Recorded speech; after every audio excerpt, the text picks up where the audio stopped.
오늘 아침 하나님께서 우리에게 주시는 말씀은 창세기 9장 1절로 3절까지의 말씀입니다. 창세기 9장 1절부터 3절 말씀, 우리 같은 마음으로 주의 말씀을 봉독토록 합니다. 하나님이 노아와 그 아들들에게 복을 주시며 그들에게 이르시되 생육하고 번성하여 땅에 충만하라.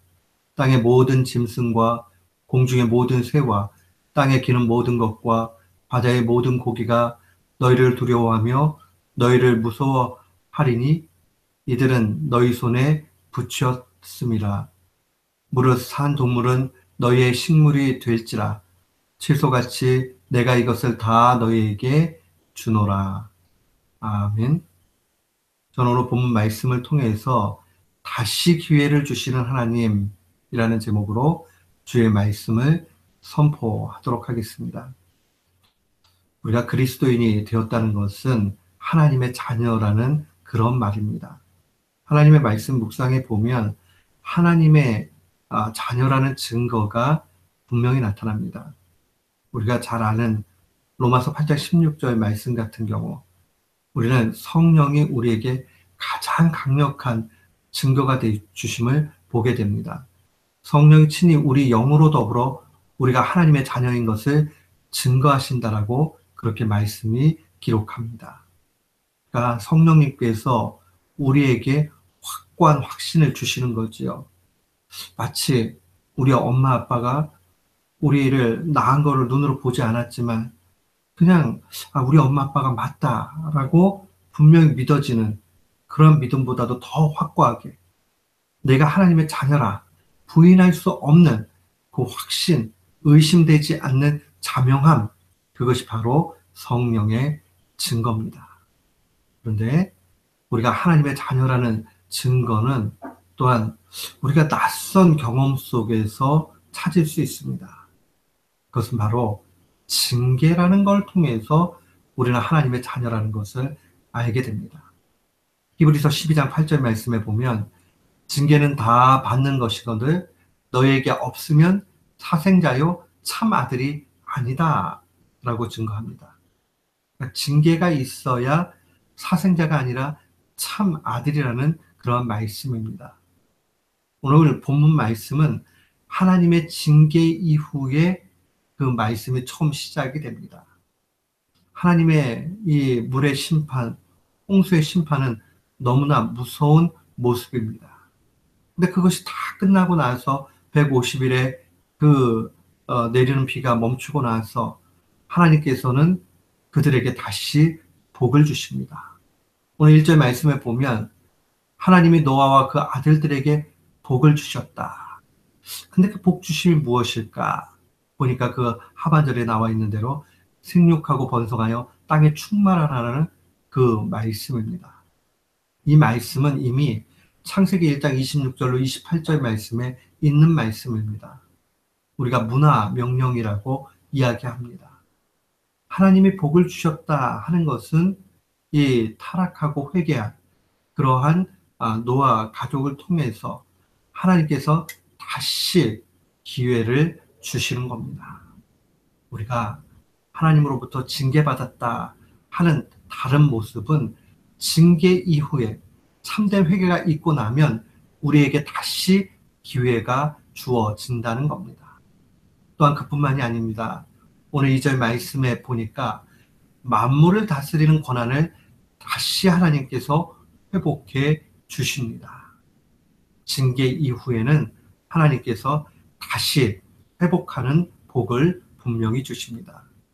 모든 생명체가 사람을 무서워하게 된다. 그렇기 때문에 그것들을 다 다스릴 수 있는 그러한 권위가 있게 됩니다. 사랑하는 성도 여러분, 우리가 징계 이후에 하나님 앞에 참된 회개를 하고 용서를 받으면 우리에게 주어졌던 그러한 권위들이 회복된 것 보게 됩니다. 또한 3절 말씀을 보면 우리는 엄청난 하나님의 은혜를 발견합니다. 살아있는 동물까지도 먹을 수 있는 음식물이 되도록 그렇게 해주셨다는 겁니다. 이것은 다른 말로 이야기하면 더하여 주시는, 애드해 주시는, 덧붙여 주시는 하나님의 은혜가 있다는 겁니다. 신자에게 있어서 징계는 하나님의 자녀라는 표현 동시에 징계에는 반드시 유익이 있습니다. 하나님께서 원상복구해 주시고 오히려 더 넘치도록 은혜를 주십니다. 그 은혜 주심을 우리는 기억하면서 하나님께서 우리를 회복시키시기 원하신다 하는 것을 분명히 기억해야 됩니다. 죄가 더한 곳에 은혜가 넘치듯이 또한 징계가 있는 곳에 하나님의 풍성한 역사와 사랑이 있습니다. 그러나 우리가 놓치지 말아야 되는 것이 있습니다. 로마서 6장 1절로 2절에 있는 말씀같이 은혜를 더하게 하려고 죄에 거하겠느냐? 그럴 수 없다.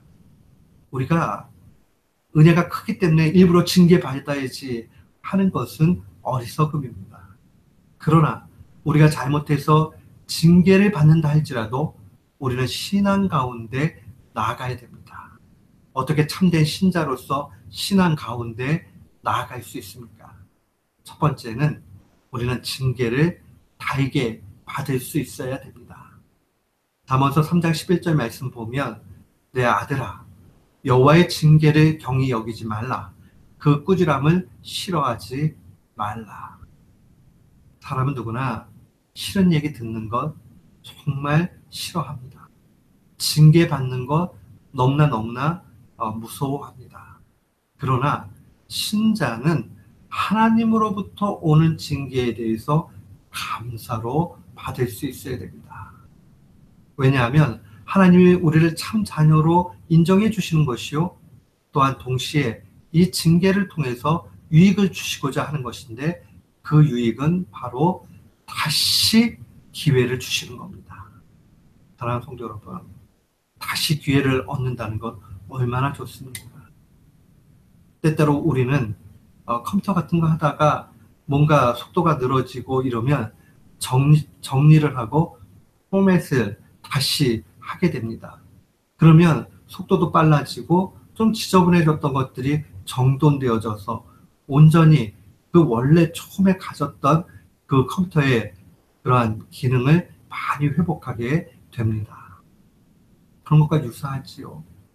우리가 정말 하나님 앞에서 징계를 달게 받고 나아갈 때에 하나님이 기회를 다시 주신다는 것을 놓치지 말아야 됩니다. 징계를 받을 때에 가볍게 여기지 말고 꾸지람을 싫어하지 말고 하나님 앞에 회개하고 그래 하나님께서 기회를 또 주시는구나 하고 나아가야 하겠습니다. 또한 징계 받을 때 참된 신자는 어떻게 해야 됩니까? 회개하고 다시 시작할 그 소망을 가져야 됩니다. 소망이 중요해요. 징계를 받고 끝나는 것이 아니라 징계 다음에는 소망이 있다는 사실을 놓치지 말아야 됩니다. 눈물의 선지자 예레미야는 그의 슬픔의 노래 애가 3장 19절로 22절에 이렇게 노래합니다. 내 고초와 재난 곧 쑥과 담즙을 기억하소서. 고초와 재난 아주 큰 고통 가운데 있는 것이고 은유적으로 쑥과 담즙이라는 것은 실제적으로 사람이 겪을 수 있는 가장 큰 고난을 상징적으로 표현하는 말입니다. 내 고초와 재난 곧 쑥과 담즙을 기억해 주십시오. 내 심령이 그것을 기억하고 낙심이 되거나 고통스럽고 힘든 일 만나고 징계받으니 낙심되지요. 그런데 가만히 주님을 바라보면서 중심에 회상한 즉 오히려 소망이 있사오는 여호와의 자비와 긍휼이 무궁하심으로 끝이 없으므로 우리가 진멸되지 아니함이니이다. 진멸되지 않는다는 것은 없어지지 않는 것이요. 그것은 바로 소망 중에 다시 시작하게 된다는 말입니다. 사랑하는 성도 여러분, 징계를 받을 때에 우리는 소망 가져야 됩니다. 여호와의 자비와 긍휼이 끝이 없기 때문에 우리는 그렇게 나아갈 수 있는 겁니다. 오늘 이 말씀을 마음에 간직하십시오. 그리고 징계 가운데 있다면 빨리 회개하고, 징계 가운데서 낙심하고 있다면 소망을 갖고 주님 앞에 나아가면서, 징계는 신자에게 있어서 참 아들의 표요, 또한 다시 시작하는 힘이 된다 하는 것을 기억하면서 오늘도 주 안에서 승리하는 귀한 교우들 되시기를 주님의 이름으로 축원합니다. 아멘.